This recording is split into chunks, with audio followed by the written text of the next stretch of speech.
Hello everyone, Gautam is education hub पर आप सभी का बहुत बहुत स्वागत है। उम्मीद है आप सभी अच्छे होंगे, एग्जाम की तैयारी अच्छे से जारी होगी। आज है 13 सितंबर 2024 और आज की करंट अफेयर की क्लास आप लोगों के सामने। आइए शुरुआत करते हैं हमारे पहले क्वेश्चन से। सेमिकॉन इंडिया 2024 कहाँ पर आयोजित किया गया था? तो ऑप्शन है राजस्थान, आंध्र प्रदेश, ग्रेटर नोएडा उत्तर प्रदेश या फिर गुजरात। तो सही आंसर हमारे पास होने वाला है option number C, greater Noida Uttar Pradesh में। ठीक है, तो सेमिकॉन इंडिया की यहाँ पर बात हो रही है 2024 की, जो कहाँ पर उत्तर प्रदेश के अंदर ग्रेटर नोएडा में आयोजित किया गया है। नेक्स्ट है प्रधानमंत्री ग्राम सड़क योजना के चौथे चरण की अवधि क्या है?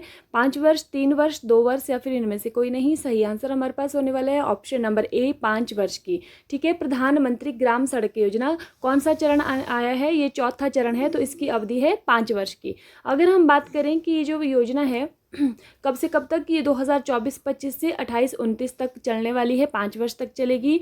और इसकी शुरुआत 25 दिसंबर 2000 को हुई थी। और इस वक्त कौन प्रधानमंत्री थे? अटल बिहारी वाजपेयी जी प्रधानमंत्री थे, ये भी आप लोगों ने ध्यान रखना है। 63वें सुब्रतो कप अंतर्राष्ट्रीय फुटबॉल प्रतियोगिता का अंडर 17 लड़कों का खिताब किसने जीता है?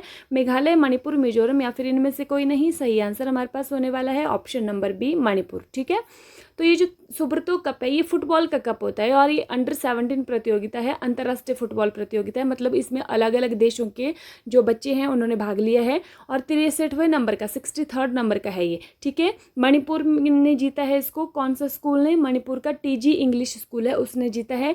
अभी देखिए जो मैच हुआ है वो कहाँ पर हुआ है? नई दिल्ली के अंदर इसको खेला गया है। और इसका जो आयोजन है वो कौन करता है? वायुसेना खेल नियंत्रण बोर्ड इसका आयोजन करता है।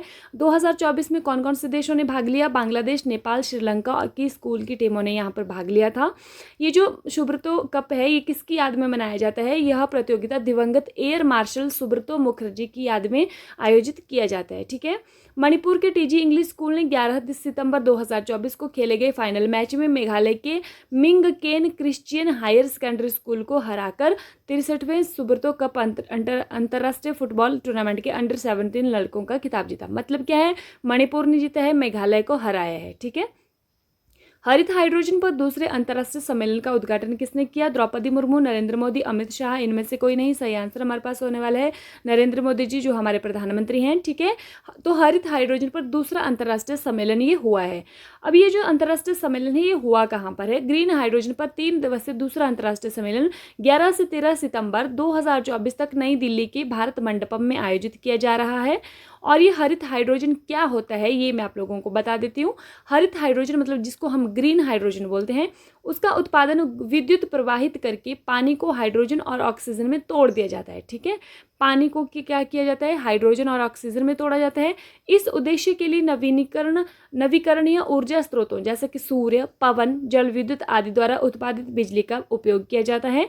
भारत सरकार ने देश में हरित हाइड्रोजन उत्पादन को प्रोत्साहित करने के लिए 4 जनवरी 2023 को राष्ट्रीय हरित हाइड्रोजन मिशन शुरू किया है। कब से ये शुरुआत कब हुई है? 4 जनवरी 2023 को राष्ट्रीय हरित मिशन शुरू किया है। और इस मिशन का लक्ष्य क्या है कि 2030 तक 5 मिलियन मीट्रिक टन प्रति वर्ष हरित हाइड्रोजन उत्पादन क्षमता विकसित करना है। देखिए अच्छे लेवल के एग्जाम आजकल वैसे भी ना क्वेश्चन अच्छे लेवल के ही पूछे जाते हैं। ठीक है, तो आप लोगों से ये पूछा जा सकता है कि क्या लक्ष्य रखा हुआ है इसका और ये मिशन शुरू कब हुआ है। ठीक है, तो ये आप लोगों को ध्यान रखना है। भारत ने मानवीय सहायता के रूप में मलावी, जाम्बिया और किस देश को खाद्यान्न भेजा है? जिम्बाब्वे, नाइजीरिया, मिस्र या फिर इनमें से कोई नहीं। सही आंसर हमारे पास होने वाला है जिम्बाब्वे। तो मानवीय सहायता के रूप में कौन कौन से देशों को? मलावी, जाम्बिया और जिम्बाब्वे को भारत ने खाद्यान्न भेजा है। सितंबर 2024 में भारतीय रिजर्व बैंक द्वारा आरबीआई के दिशा निर्देशों का उल्लंघन करने पर किस बैंक पर 1 करोड़ रुपए का जुर्माना लगाया गया है? Bank of Baroda, HDFC bank, Axis bank, B और सी दोनों। तो सही आंसर हमारे पास होने वाला है ऑप्शन नंबर डी, बी और सी दोनों। देखिए जुर्माना जो है ना वो 2 बैंकों पर लगाया गया है। आरबीआई के जो दिशा निर्देश हैं, गाइडलाइंस हैं, उनका उल्लंघन करने पर 2 बैंकों पर जुर्माना लगा है। एक तो लगा है एचडीएफसी बैंक पर और दूसरा लगा है एक्सिस बैंक पर। ठीक है, लेकिन ज़्यादा जो पेनल्टी है वो किस पे लगी है? वो लगी है एक्सिस बैंक पर। ठीक है, सबसे ज़्यादा पेनल्टी प्राइवेट सेक्टर के एक्सिस बैंक पर लगाई है जो कि 1.91 करोड़ रुपए की है। ठीक है, भारत अमेरिका सैन्य अभ्यास युद्धाभ्यास 2024 का 20वां संस्करण कहाँ पर आयोजित किया गया था? तो मेघालय, राजस्थान, मणिपुर या फिर इनमें से कोई नहीं। सही आंसर हमारे पास होने वाले ऑप्शन नंबर बी, राजस्थान में। भारत और अमेरिका के बीच में होता है ये सैन्य युद्धाभ्यास, और 2024 का कौन सा संस्करण है? 20वां संस्करण है, जो कि कहाँ पर? राजस्थान के अंदर आयोजित किया गया है। नेक्स्ट क्वेश्चन है, देश में इलेक्ट्रिक वाहनों को बढ़ावा देने हेतु किस योजना को मंजूरी मिल गई है? ऑप्शंस हैं PM E vehicle, PM E drive, PM E travel या फिर इनमें से कोई नहीं। सही आंसर हमारे पास होने वाला है option number B, PM E drive. ठीक है, तो किसके लिए? इलेक्ट्रिक वाहनों को बढ़ावा देने के लिए। और ये नाम क्या है इसका? PM E drive. अभी देख लीजिए इसकी फुल फॉर्म देख लीजिए आप लोग। ई से इलेक्ट्रिक, डी से ड्राइव, आर से रिवोल्यूशन, इनोवेटिव, और वी से व्हीकल, और ई से एनहांसमेंट। ठीक है, तो इसका नाम क्या है? PM E drive. हो सकता है ऐसा भी आप लोगों से पूछा जाए कि ड्राइव में मतलब कौन, ये क्या फुल फॉर्म है इसकी, ऐसा भी आता है एग्जाम के अंदर। पीएम मोदी ने विवेकानंद के शिकागो भाषण की कौन सी वर्षगांठ मनाई? 132वीं, 130वीं, 100वीं या फिर 150वीं? सही आंसर हमारे पास होने वाला है 132वीं वर्षगांठ। ठीक है, आप लोग जानते हैं कि स्वामी विवेकानंद जी 11 सितंबर 1893 में शिकागो में इन्होंने भाषण दिया था, तो उसकी कौन सी वर्षगांठ मनाई थी? इसकी अभी 132वीं वर्षगांठ मनाई गई है। आप लोग कमेंट करके बताएंगे कि स्वामी विवेकानंद का बचपन का नाम क्या था, और स्वामी विवेकानंद का जन्म कब मतलब कब हुआ था, और उस स्वामी विवेकानंद के जन्म दिवस के उपलक्ष्य में कौन सा दिवस मनाया जाता है और कब मनाया जाता है वो। ठीक है, ये आपने कमेंट करके बताना है। किस आयु और उससे अधिक के सभी वरिष्ठ नागरिकों को आयुष्मान भारत का लाभ मिलेगा? 60 वर्ष, 70 वर्ष, 50 वर्ष या फिर इनमें से कोई नहीं। सही आंसर हमारे पास होने वाला है 70 वर्ष के। ठीक है, तो 70 वर्ष और उससे अधिक के वरिष्ठ नागरिकों को आयुष्मान भारत का लाभ मिलने वाला है। इसमें कितनी लिमिट होती है कि इसमें अब 5 लाख रुपए की मुफ्त स्वास्थ्य सेवा कवरेज जो है वो सरकार प्रदान करेगी।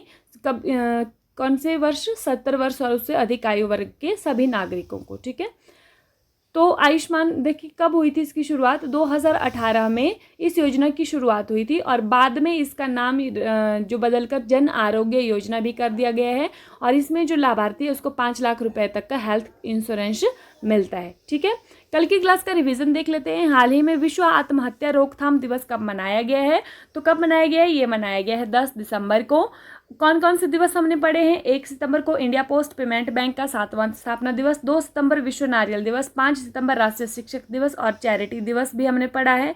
7 सितंबर को अंतर्राष्ट्रीय पुलिस सहयोग दिवस मतलब इंटरपोल डे और अंतर्राष्ट्रीय स्वच्छ वायु दिवस हमने पढ़ा है। 8 सितंबर को अंतर्राष्ट्रीय साक्षरता दिवस और विश्व भौतिक चिकित्सा दिवस हमने पढ़ा है। और 10 सितंबर को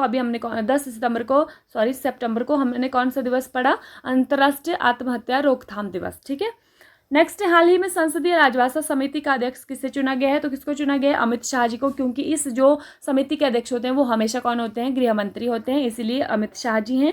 हाल ही में किस राज्य में संभागों, जिलों और तहसीलों को नए सिरे से नामांकन किया जाएगा? तो ये एमपी मध्य प्रदेश के अंदर होने वाला है, लोगों को नजदीक में सुविधाएं प्रदान करने के लिए। हाल ही में कहाँ पर हल्दी की नई प्रजाति की खोज की गई है? तो कहाँ पर हुई है? ये हुई है नागालैंड के अंदर।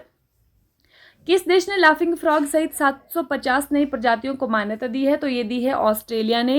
नेक्स्ट है, हाल ही में नागरिक विमानन पर दूसरा एशिया प्रशांत मंत्री स्तरीय सम्मेलन किसके द्वारा आयोजित किया जाएगा? तो किसके द्वारा किया जाएगा? ये किया जाएगा भारत के द्वारा। हाल ही में 101वें सदस्य के रूप में अंतर्राष्ट्रीय सौर गठबंधन में शामिल कौन हुआ है? तो कौन हुआ है? ये हुआ है नेपाल।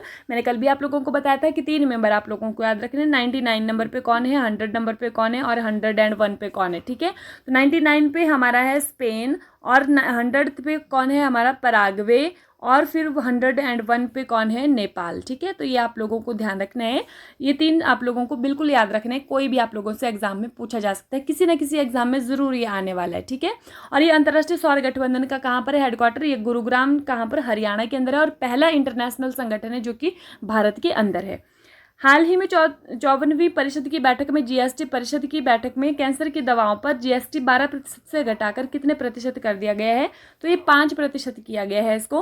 हाल ही में किस राज्य में गंभीर रूप से लुप्त प्राय लंबाकार कछुआ जाति को देखा गया है? तो कहाँ पर देखा गया? इसको हरियाणा के अंदर दमदमा में देखा गया है।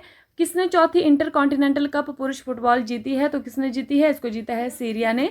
ठीक है, नेक्स्ट है, हुआ कहाँ पर है ये? तेलंगाना के अंदर हुआ है। पहला भारत ने जीता था, उत्तर कोरिया ने दूसरा जीता था, तीसरा भारत ने जीता और चौथा अभी सीरिया ने जीत लिया है। लास्ट वीडियो में आप लोगों से क्वेश्चन पूछा था कि चौथा राष्ट्रीय हिंदी विज्ञान सम्मेलन 2024 कहाँ पर आयोजित किया गया था। सही आंसर किया था आप लोगों ने। कहाँ पर हुआ है? ये भोपाल के अंदर आयोजित हुआ है। आज की वीडियो का क्वेश्चन देख लीजिए। हाल ही में 6G शास्त्रीय और क्वांटम संचार उत्कृष्ट केंद्र का उद्घाटन कहाँ पर हुआ है? ऑप्शन है बेंगलुरु, नई दिल्ली, भोपाल या फिर चेन्नई। तो आप लोग कमेंट करके बताएंगे कि इसका जो सही आंसर है वो क्या होने वाला है, कहाँ पर इसको शुरुआत हुई है। ठीक है, व्हाट्सएप ग्रुप का लिंक आप लोगों को डिस्क्रिप्शन में मिल जाएगा, वहाँ पर आप लोगों को PDF मिलने वाला है इसका जो भी क्लास है ये। इसी के साथ thank you and have a nice day. खुश रहिए, अपना ख्याल रखिए और अपनी तैयारी को डे बाय डे मजबूत रखिए।